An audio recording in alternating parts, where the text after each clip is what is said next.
भाई कपड़े मर्यादित ही होने चाहिए। हमारे बाप दादों ने तो यही सिखाया, जो मैंने सीखा है वो मैंने बताया कि कपड़े मर्यादित होने चाहिए। पर लोगों को सूट सलवार और साड़ी मर्यादित कपड़े होते हैं, नहीं वो जिसमें ढका हो। अनिरुद्धाचार्य जी सीरियल का हवाला दे रहे हैं, उन्होंने बबीता भाभी के बारे में भी बोला कि जेठालाल बबीता भाभी की तरफ आकर्षित क्यों होता है, ये भी आपने बताया था एक जगह। अगर आप कह रहे हैं ना कपड़े ढके हो तो मेरे को तो हिजाब पहन लेना चाहिए, उस हिसाब से हिजाब पहनने की जरूरत नहीं है। वो तो सबसे ढका हुआ होता है। आपने अच्छे कपड़े पहने। नहीं, महत्वपूर्ण सवाल है। कोई औरत अगर चली जाए, मैं मर्यादित हूँ, लेकिन आपको मेरा बैकग्राउंड नहीं पता। क्या पता मैं रात को पार्टी करती हूँ, क्या पता मैं शराब पीती हूँ, क्या पता मैं घूमती हूँ, घर ले जाती हूँ। हाँ मैं पीती हूँ। बहुत अच्छा। तो मेरे कपड़ों से आप मेरे कैरेक्टर को जज नहीं कर सकते। तो आपने शराबियों से बात करने बिठा दिया मेरे को आज। नहीं, बात असल में ये है। शराब, एक मिनट, आप अपनी भाषा का मर्यादा रखें, आप अपनी भाषा का मर्यादा रखें। शराब पीने वाला शराबी नहीं होता। पहले आपको एक बात ये भी मैं मानवी जी बताता हूँ, क्या करते थे शिव जी, क्या करते थे? एक बात मैं आपको बताता हूँ। नहीं, एक सेकंड। बहुत सारे लोग जो एडिक्ट थे, मानवी जी आप इसकी तारीफ करेंगी शायद, आप इस बात की शायद प्रशंसा करेंगी कि अनिरुद्धाचार्य जी के आह्वान पर बहुत सारे लोग जो एडिक्ट थे, शराब के चक्कर में उन्होंने घर बार बेच दिया था, बच्चे उनके सड़कों पर आ गए थे, उनके आह्वान पर उन लोगों ने शराब छोड़कर, नशा छोड़कर, तंबाकू छोड़कर और अब अध्यात्म की राह पकड़ी है। क्या ये बात स्वागत योग्य है मानवी जी? कहीं ना क्या ये बात स्वागत योग्य है? आप लोग क्या कहते हैं? अगर स्वागत योग्य है तो इस पर ताली बजनी चाहिए। क्या मानवी जी, लेकिन एक बात मैं समझना चाह रहा हूं, क्या समाज को मर्यादित रहने के लिए कहना और ये कहना कि आप ठीक लाइन पर चलें, आप ठीक तरीके से रहें, दूसरों से ठीक व्यवहार करें, क्या ये गलत करते हैं अनिरुद्धाचार्य? देखिए, मैं अब जैसे इन्होंने ये मेरे पे बोला तो मैं भी कुछ बोलना चाहती हूँ, उसका जवाब इनसे लेंगे कि कई बाबाओं के धोखाधड़ी के अंदाज भी है कुछ निराले। कोई धर्म के नाम पे ठगे तो कोई क्रिमिनल चार्जेस में फंसे, कोई रेप में पेरोल पाए तो किसी को अननेचुरल सेक्सी भाए। अब इस पे क्या बोलना चाहेंगे? आप जनता फॉलो करती है आपको, तो भगवान ना करे कुछ और निकल आए तो उस पर आप क्या कहेंगे? जवाब लेते हैं। क्या आडंबर करने वाले लोग भी हैं साधु के वेश में, उनसे सावधान रहना चाहिए? इसलिए कहते हैं पानी पियो छान के और गुरु बनाओ जान के। नहीं, तो आप एक सेकंड, ये जो ऑडियंस यहाँ बैठी हुई वो भी कुछ कहना चाह रही है। हाँ, जल्दी से बात कहिए, जल्दी से। गुरुजी राधे राधे। मैं 2016 में, मेरा परिवार, मेरी एक बेटी है, एक लड़का है, तो पूरा परिवार बीमार रहता था। डॉक्टर को इतना पैसा दे दिया, इतना दे दिया, तो मेरा अच्छा मकान है, सब कुछ है। तो मैंने एक गाय का बछड़ा गाय रखी। गाय रखने से अभी तक मैंने 1 रुपया नहीं दिया डॉक्टरों को।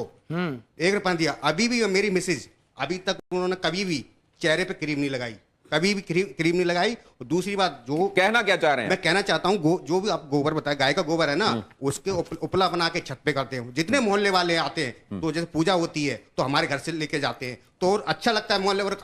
अभी तक कोई बीमारी नहीं, कुछ नहीं। बहुत अच्छी बात है। ये प्रमाण है, आप प्रमाण मांग रहे थे। ये देखिए, आपके भक्त हैं और आपकी बातों को मानते हैं। ये भी तो सुनते। बीमारी क्या थी आपके घर में? क्या बीमारी थी? मिसेज को मैं अंदर खुले बताता हूँ मैं आपको, खुला पेट की बीमारी थी। कभी डॉक्टर के पास, कभी एम्स में दिखाया, मैं कागज दिखा दूंगा सर, मैंने इतना पैसा लगा दिया, मेरा 1 प्लॉट चला गया। क्या बीमारी थी? बीमारी अंदर की। अरे बीमारी का नाम बताइए भाई, जब इतनी जगह जा चुके, बीमारी का नाम बताइए। बीमारी बताता हूँ मैं आपको। बीमारी क्या, पेट की बीमारी थी, तो बच्चा नहीं होता था और फैल हो जाता था, कभी कैसे क्या। उसके बाद जब गाय रखी तो बहुत कृपा से बहुत कुछ अच्छा हुआ, बहुत अच्छा लगा। और सबको, पूरा मोहल्ला, मैं कहना चाहिए सबको, सबको एक गाय रखना चाहिए घर में। ये मैं एक बात लाइटर नोट पे आपसे जानना चाहता हूं कि जब कोई आपसे भाव विवल होकर ये कह देता है कि गुरुजी मेरे चरणों में आपका कोटि कोटि प्रणाम। हाँ, तो बिल्कुल हमारा तो सबके चरणों में प्रणाम है ही है। राधे राधे गुरुजी, मेरा सवाल आपसे ये है कि आप 5 पाप के बारे में बात करते हैं, उसमें से एक पाप ये है, जो इंसान मांस खाता है उसके हाथ से पानी नहीं पीना चाहिए, क्योंकि जो उसके हाथ से पानी पिएगा उसी की वाणी बोलेगा। तो अगर हम लोग किसी रेस्टोरेंट या कैफे में जाते हैं, अगर वो वेटर हम लोग को पानी सर्व कर रहा है, हमें क्या पता वो मांस खाता है कि नहीं। इसीलिए तो हमारे बुजुर्ग कह गए बेटा घर पे ही खाओ, घर के बाहर मत खाओ, सिंपल बात।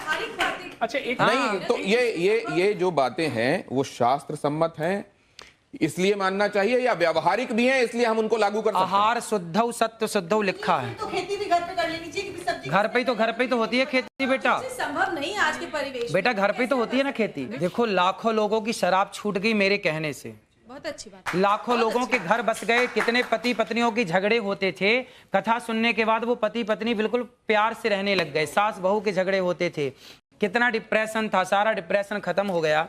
और आज आपको बताऊं कि गौरी गोपाल गुरुकुल में 150 बच्चे पढ़ते हैं। जो बच्चे असमर्थ हैं, माँ बाप जिनको पढ़ा नहीं सकते, जिस किसी की माँ नहीं है, किसी का पिता नहीं है, ऐसे 150 बच्चे वहाँ रहना, खाना, पढ़ना, लिखना सब फ्री है। बच्चियां भी हैं। एक बात 150 बच्चे पढ़ते हैं आपको वहाँ। देखता हूँ कि आप गायों के पैर दबा रहे होते हैं और वो बड़े स्नेह से आपको चाट रही होती हैं, वो भी दुलार रही होती हैं। आप मैंने देखा 400 वृद्धाओं को, माता है, 285 वृद्ध माएं हैं जिनके बच्चों ये ने वृद्ध घर से माएं, निकाल इनके बारे में रखा है। बताएंगे किस किस सोशियो इकोनॉमिक अभी कैटेगरी से आपने आती एक बात कही थी, गौरी गोपाल गुरु आश्रम में एक वृद्ध माँ है जिनका बेटा अमेरिका में आंखों का बहुत बड़ा डॉक्टर है और वहां उसका हॉस्पिटल है।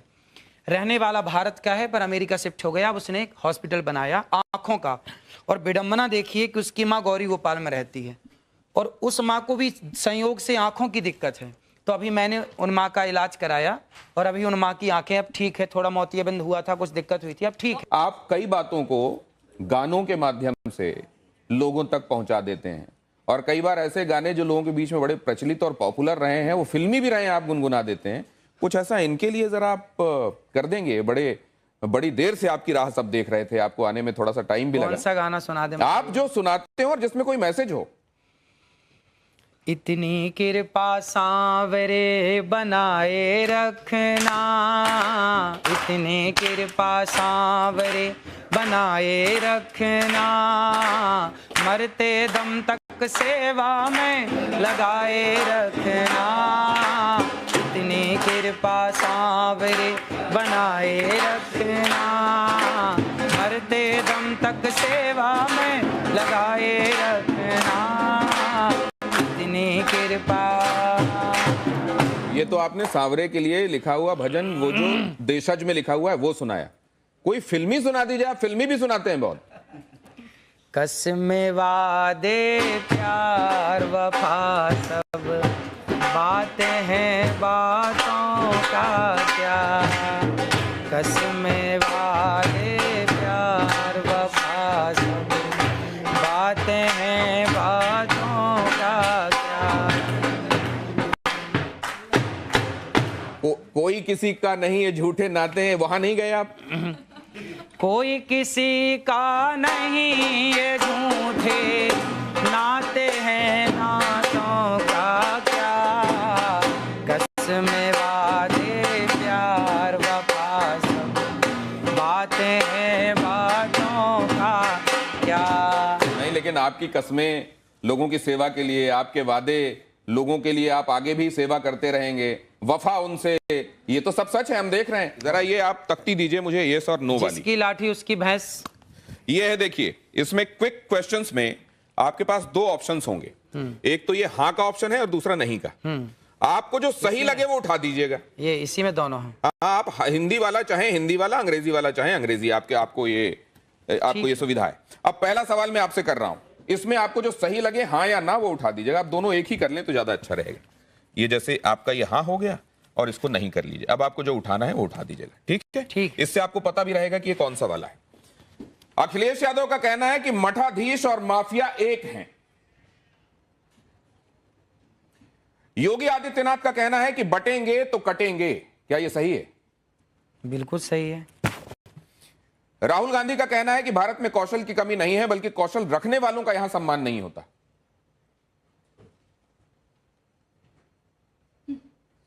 कौशल रखने वालों का सम्मान नहीं होता। भारत में कौशल की कमी नहीं है, बल्कि कौशल रखने वालों का यहां सम्मान मतलब नहीं भारत होता। में योग्यता टैलेंट की कमी नहीं है, पर टैलेंट वालों का सम्मान नहीं होता। ये बात सही है।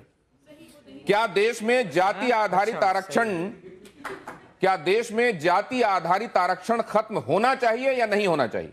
जातिगत आरक्षण, भाई ऐसा है कि जो गरीब हैं, जो वास्तविक में गरीब है, चाहे कोई भी हो, सबको आप हाँ या ना में जवाब दे सकते हैं। इसमें जातिगत आरक्षण खत्म होना चाहिए या नहीं होना चाहिए? अनिरुद्धाचार्य जी कह रहे हैं जातिगत आरक्षण खत्म होना चाहिए। वक्फ बोर्ड की मनमानी पर सरकारी लगाम जरूरी है या नहीं है? वक्फ बोर्ड की मनमानी पर सरकारी लगाम जरूरी है या नहीं है? हाँ है। क्या मुस्लिम सोची समझी रणनीति के तहत अपनी आबादी बढ़ा रहे हैं? हाँ, ऐसा हो रहा है। नरेंद्र मोदी के खिलाफ लगातार बयानबाजी होती है। क्या ये ट्रेंड खतरनाक है और जानबूझकर चलाया जा रहा है? देखो, राजनीति के ज्यादा सवाल मेरे से मत पूछो, क्योंकि राजनीति मेरे को आती ही नहीं है। राजनीति नहीं आती। ये राजनीति भी शास्त्र इसके संदर्भ में भी बताते हैं। वो जब मैं चाणक्य ने बोला, चाणक्य तो पूरा इसी पे बोल रहे। आपके हिसाब क्या से है, यदि मैं राजनीति पे बोलने लग जाऊं, राजनीति करने लग जाऊं ना, तो फिर राजनेता परेशान हो जाएंगे। तो आप इस बारे में क्या कहते हैं? क्या इसलिए नरेंद्र मैं मोदी के चाहता हूं खिलाफ कि अभी टिप्पणियां मैं- जानबूझकर होती हैं? अभी मैं कथा करूं अच्छा, ठीक और है। आपके प्रश्न का क्या आप वायरल होने के लिए विवादित बयान देते हैं, यस या नो? ना भैया ना। आपने हाँ उठा दिया था धोखे से। क्या स्त्रियों की मानहानि साक्षात लक्ष्मी और सरस्वती की मानहानि है? हाँ, स्त्रियों की मानहानि नहीं होनी चाहिए। मानहानि नहीं होनी चाहिए। आप आखिरी सवाल जरा मुझसे यह भी बता दीजिए कि कंट्रोवर्सी से अनचाहे भी आपको फायदा होता है फॉलोअर्स बढ़ाने में या नहीं होता है? हाँ या ना? देखो, हम लोग फॉलोवर्स बढ़ाने के पीछे नहीं भागते, हम अपना काम करते हैं। अब देखिए, गौरी गोपाल आश्रम है, हमारे को काम है माओ के पांव दबाना। मैं माओ के पांव दबाता हूं। देखिए, गौरी गोपाल आश्रम में ना ब्राह्मण माता भी है, क्षत्रिय माँ भी है, वैश्य माँ भी है, शूद्र माँ भी। मैंने आज तक किसी माँ से कोई जात नहीं पूछी।